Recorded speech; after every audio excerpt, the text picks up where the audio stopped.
সময় সেটি কার্যকর হতে পারে, মানে পুনরায় আওয়ামী লীগকে ফাংশন করার সুযোগ দিতে পারেন যে কোনো মুহূর্তে।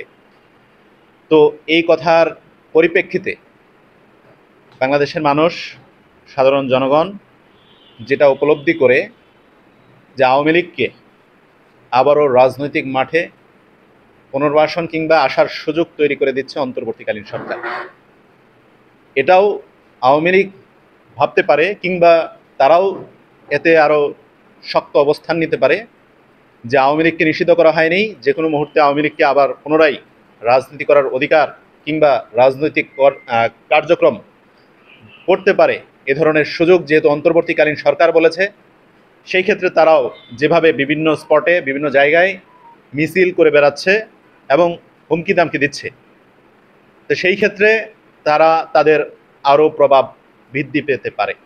সেই ক্ষেত্রে আজকে অন্তর্বর্তীকালীন সরকারের প্রতি আহ্বান থাকবে, একজন রাষ্ট্রপ্রধান, সরকার প্রধান হিসেবে এ ধরনের মন্তব্য করা রাষ্ট্রের জন্য, জনগণের জন্য, দেশের জন্য চরম লেভেলের ক্ষতি ডেকে আনতে পারে। সেই ক্ষেত্রে অন্তর্বর্তীকালীন সরকারকে সতর্ক হয়ে কথাগুলো বলা উচিত ছিল এবং তার প্রতি উদাত্ত আহ্বান থাকবে এ ধরনের মন্তব্যের ক্ষেত্রে সতর্ক অবস্থান নেওয়া এবং তার এই মন্তব্যকে প্রত্যাহার করা। একই সাথে বলতে চাই, 52-এর ভাষা আন্দোলন, 71-এর স্বাধীনতা, সকল চেতনাকে মাথায় রেখে দেশকে পরিচালনার ক্ষেত্রে অন্তর্বর্তীকালীন সরকারকে পরামর্শ দিতে চাই। অন্তর্বর্তীকালীন সরকার দীর্ঘ একটি বছর পেরিয়ে গেছে, প্রায় 13টি মাস দৃশ্যমান কোনো সংস্কার কিংবা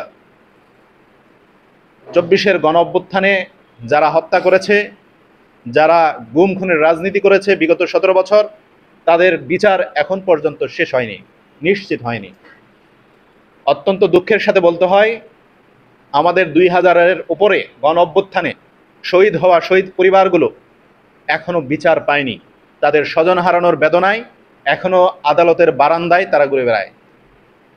অসংখ্য ভাই বোন, আমাদের স্বজনরা পঙ্গুত্ব বরণ করেছে গণ অভ্যুত্থানে, তারা এখনও বিচার প্রার্থী হিসেবে আদালতের বারান্দায় ঘুরে বেড়ায়। সেই সময়ে এই ধরনের মন্তব্য জনমনে দাগ কাটে। তাই অন্তর্বর্তীকালীন সরকারের প্রতি আবারও আহ্বান জানাই যে এই ধরনের মন্তব্য থেকে ফিরে আসুন এবং আপনারা এই মন্তব্য প্রত্যাহার করে জনগণের জন্য, দেশের মানুষের জন্য কাজ করুন।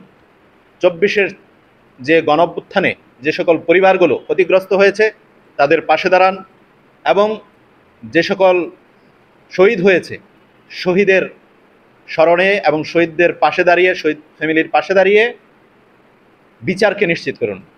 যেমন যদি বলতে হয়, হেফাজতের হত্যাকাণ্ড, পিলখানার ন্যাক্কারজনক ঘটনা, সকল ইস্যুকে সামনে রেখে বিচার কার্যক্রম এবং সুষ্ঠু তদন্তের মাধ্যমে দেশকে কলঙ্কমুক্ত করুন এবং আপনার একটা সুযোগ এসেছে এদেশের মানুষের ভাগ্যের পরিবর্তন করার, সেই সুযোগটিকে কাজে লাগান।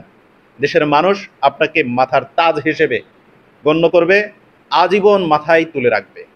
ডক্টর মোহাম্মদ ইউনূস বিচারহীনতার কবল থেকে বাংলাদেশকে মুক্ত করেছে, এটা পৃথিবীর ইতিহাসে বিরল হয়ে থাকবে।